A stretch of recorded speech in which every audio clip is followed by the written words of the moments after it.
Breaking news. Iran naghahanda na sa posibleng digmaan sa Amerika at Israel.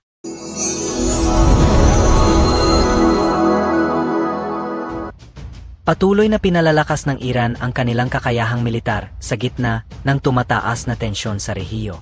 Isinusulong ng Tehran ang kanilang arsenal upang kontrahin ang mga banta mula sa Estados Unidos at Israel, lalo na habang ang kanilang mga tradisyonal na kaalyado tulad ng Hamas, Hezbollah, at maging ang Syria ay may sarili ring mga kinakaharap na hamon. Isa sa mga bagong sandata ng Iran na maaring magpabago sa balance ng kapangyarihan sa rehiyon ay ang Gaza drone. Ito ang pinakamalaking drone na ginawa ng Iran, na pinangalanan mula sa pinahirapang Palestinian enclave. Isa itong napakabigat na unmanned aircraft na may 22 metrong wingspan at higit sa 3,000 kilo na takeoff weight. Kayang magdala ng hanggang 12 bomba na higit pang nagpapalakas sa kakayahan ng Iran sa pagsasagawa ng airstrikes. Ayon sa Iranian Revolutionary Guard Corps (IRGC), malaki ang maitutulong ng Gaza drone sa seguridad ng mga hangganan at sa pagpapalakas ng air dominance ng Iran. May operational range ito na higit sa 1,000 kilometro, may flight time na 35 oras, at may bilis na umaabot sa 350 kilometro kada oras, kaya angkop ito sa parehong surveillance at combat mission. Bukod sa pagpapalakas ng kanilang Air Force, pinalalawak din ng Iran ang kanilang kakayahan sa karagatan. Kamakailan, inilunsad nila ang kanilang kauna-unahang signals intelligence ship, ang Zagros. Hindi tulad ng tradisyonal na mga barkong pandigma, idinisenyo ang Zagros para sa electronic warfare at cyber surveillance. Mayroon itong advanced sensors na kayang makialam sa komunikasyon ng kalaban, mag-monitor ng electronic activities, at mangalap ng military intelligence.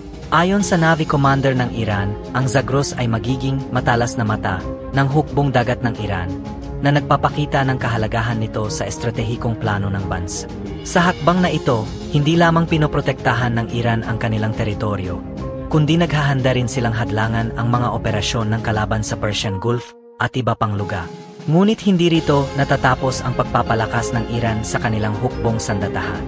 Kamakailan, nagdagdag ang Iranian Army ng 1,000 locally produced drones sa kanilang arsenal, na ipinamamahagi sa iba't ibang combat unit. May operational range ang mga drone na ito na higit sa 2,000 kilometro. Ibig sabihin, abot nito ang Israel at mga base militar ng Estados Unidos sa kanlurang Asya. Bukod dito, ang mga drone na ito ay may kakayahang magdala ng malalakas na armas, may mababang radar visibility, at may autonomous navigation systems, kaya mahirap silang mapigilan o maharang. Isa pang bagong drone ng Iran ay ang Rezan drone, isang suicide drone na idinisenyo para sa mga precision strike. Ayon sa mga ulat, kahawig ito ng mga drone ng Russia, Lancet at Israel, Hero drones, na napatunayan na sa mga labanan. Dinisenyo ito para sa mabilis na deployment at mataas na accuracy sa pagtama ng target, kahit sa komplikadong combat environment. Inilulunsad ito mula sa isang cylindrical tube at may kakayahang mag-transmit ng live video sa operator nito upang tiyakin ang eksaktong pagtama sa kalaban. Ipinapakita ng mga hakbang na ito na tinatanggap ng Iran ang modernong estilo ng pakikidigma, gamit ang teknolohiyang inspirasyon mula sa pinaka-advanced na hukbong sandatahan sa mundo. Malinaw ang mensahe ng Tehran, hindi lamang ito nagtatanggol, kundi handa rin silang lumaban kung kinakailangan. Bukod sa mga bagong armas, naghahanda rin ang Iran para sa digmaan o mga sitwasyong kahalintulad nito. Kamakailan, inilunsad nila ang isang 2 buwang military exercise na nakatuon sa pagtatanggol sa kanilang mga pangunahing nuclear facility, kabilang ang Natanz, laban sa mga simulated drone at missile attack. Ang military drills na ito ay direktang tugon sa mga banta ng Israel na atakihin ang nuclear sites ng Iran. Layunin nitong subukan ang missile defense systems ng Iran at ang kanilang kakayahan sa mabilisang pagtugon, na nagpapahiwatig na ang Tehran ay parehong umaasa at naghahanda para sa anumang uri ng labanan. Kasabay ng pagtaas ng tensyon sa rehiyon, lumitaw rin ang isang eskandalo sa Israel kung saan 2 reservist ng Israel Defense Forces, IDF, ang inaresto matapos silang akusahang nagbenta ng classified military intelligence sa mga Iranian handler. Isa sa mga suspect ay dating miyembro ng Iron Dome Missile Defense Unit at sinasabing nagbigay ng sensitibong impormasyon, kabilang ang footage ng Iron Dome interception. Noong Oktubre 1, naglunsad ang Iran ng malawakang ballistic missile attack sa Israel, kung saan mahigit 180 missiles ang pinakawalan, at ilan sa mga ito ay tumama sa sensitibong pasilidad ng militar ng Israel.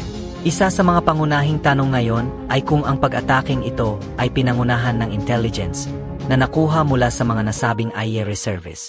Ngunit hindi lamang tungkol sa mga bagong armas ang estratehiya ng Iran, ito rin ay tungkol sa malaking pondo. Noong Oktubre, inanunsyo ng gobyerno ng Iran ang 200% na pagtaas sa kanilang military budget, na nagpapahiwatig ng malaking pagbabago patungo sa pagpapalawak ng kanilang kakayahang pandigma. Ipinapakita nito na ang Iran ay hayagang naghahanda para sa isang sagupaan. Pinatitibay ang kanilang sandatahang lakas laban sa Israel, Estados Unidos, at iba pang kalaban sa rehiyo. Samantala, sa gitna ng tumitinding tensyon, iniulat na inalok ng Iraq ang sarili nito bilang tagapamagitan sa pagitan ng Iran at Estados Unidos. Sa isang pahayag sa World Economic Forum sa Davos, sinabi ng Iraqi Foreign Minister na handa ang Baghdad na mamagitan sa pag-uusap ng dalawang bansa kung hihilingi. Gayunpaman, nananatiling hindi tiyak kung mag-usap nga ang Tehran at Washington. Sa kabila ng lahat ng ito, hindi umaasa ang Iran sa diplomasya. Sa halip, pinapalawak nito ang kanilang military buildup, lumilikha ng mas mapanganib na drones, pinapalakas ang kakayahang pangdagat, at dinaragdagan ang kanilang arsenal ng mga unmanned war machine. Habang humihina ang kanilang tradisyonal na kaalyado, ang Iran mismo ang direktang kumikilos sa larangan ng labana. Ang mensahe ng Iran sa kanlurang Asya at sa buong mundo ay malinaw. Handa silang ipagtanggol ang kanilang interes, ipakita ang kanilang kapangyarihan, at hamunin ang sinumang magtatangkang hadlangan sila. Makuhang mag-comment at mag-like.